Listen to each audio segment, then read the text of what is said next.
فضل علی صاحب اپنے پورے خاندان سمیت جمعیت علماء اسلام سے مستعفی ہو کر جماعت اسلامی میں شمولیت اختیار کر لی۔ خوش آمدید۔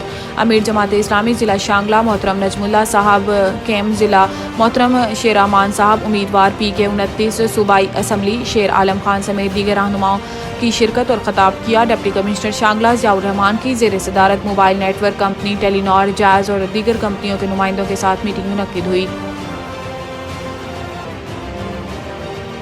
شانگلہ سابق صوبائی وزیر شوکت یوسف زئی کا ناظم گل محمد خان کی رہائش گاہ کسکانہ آمد۔ سابق صوبائی وزیر نے ناظم گل محمد خان کی عیادت کی اور ان کی جلد صحتیابی کے لیے خصوصی دعا کرائی۔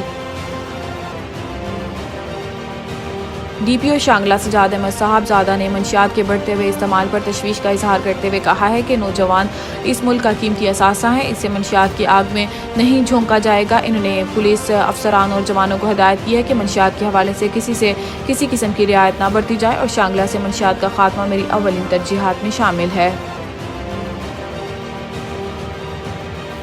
سائفر کیس کی جیل میں سماعت کے خلاف چیئرمین PTI کی درخواست نمٹا دی گئی۔ اسلام آباد ہائی کورٹ کے چیف جسٹس عامر فاروق درخواست نمٹانے کا فیصلہ سنایا۔ چیئرمین PTI کی درخواست کس بنیاد پر نمٹائی گئی، تحریری فیصلے میں وجوہات سامنے آئیں گی۔ یاد رہے کہ چیئرمین PTI نے سائفر کیس کے جیل ٹرائل کے خلاف درخواست دائر کی تھی۔ آج چیئرمین PTI کی جانب سے سردار لطیف کھوسہ عدالت میں پیش ہوئے اور سائفر کیس کو جھوٹ اور بے بنیاد قرار دیتے ہوئے کہا ہے کہ سائفر کیس میں سیکرٹ ایکٹ کا سیکشن 5 لاگو ہی نہیں ہوتا۔ لطیف کھوسہ کا کہنا تھا کہ سائفر امریکہ میں تعینات پاکستانی سفیر اسد مجید کو دیا گیا، جسے وزارت خارجہ نے ڈی کلاسیفائی کیا اور جو اس وقت وزارت خارجہ میں موجود ہیں۔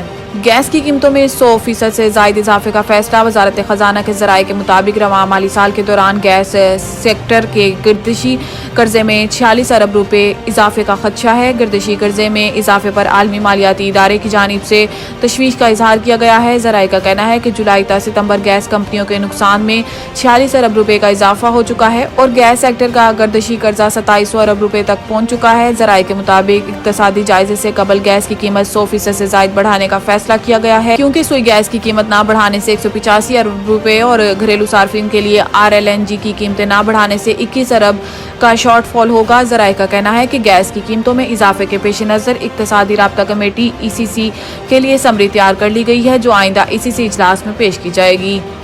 غزہ شہید فلسطینیوں کی تعداد 2600، مردہ خانوں میں جگہ کم، میتیں ریفریجریٹر میں رکھی جانے لگیں۔ اسرائیلی فوج کی جانب سے 259 فلسطینیوں کو دھوکے سے قتل کرنے کے مناظر نے دنیا کو ہلا کر رکھ دیا۔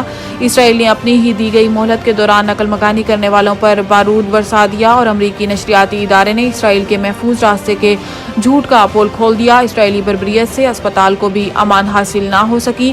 صہیونی فضائیہ نے غزہ کے عرب نیشنل اسپتال پر بھی حملہ کر دیا، جس سے کئی ڈاکٹر شہید ہو گئے، جبکہ رفح کراسنگ میں موجود اسپتال کو بھی خالی کرنے کی دھمکی دے دی گئی ہے۔ اسرائیل کی جانب سے اتوار کے روز حملوں میں حماس کمانڈر معتاز عید کو شہید کرنے کا بھی دعویٰ کیا گیا ہے۔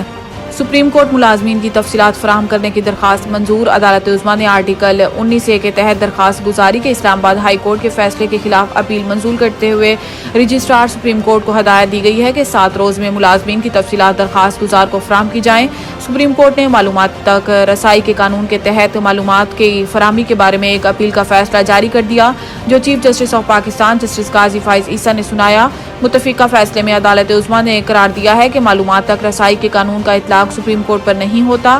عدالت عظمیٰ نے آرٹیکل 19A کے تحت درخواست گزار کو سپریم کورٹ کے ملازمین کی تفصیلات 7 روز میں فراہم کرنے کی ہدایت کر دی ہے۔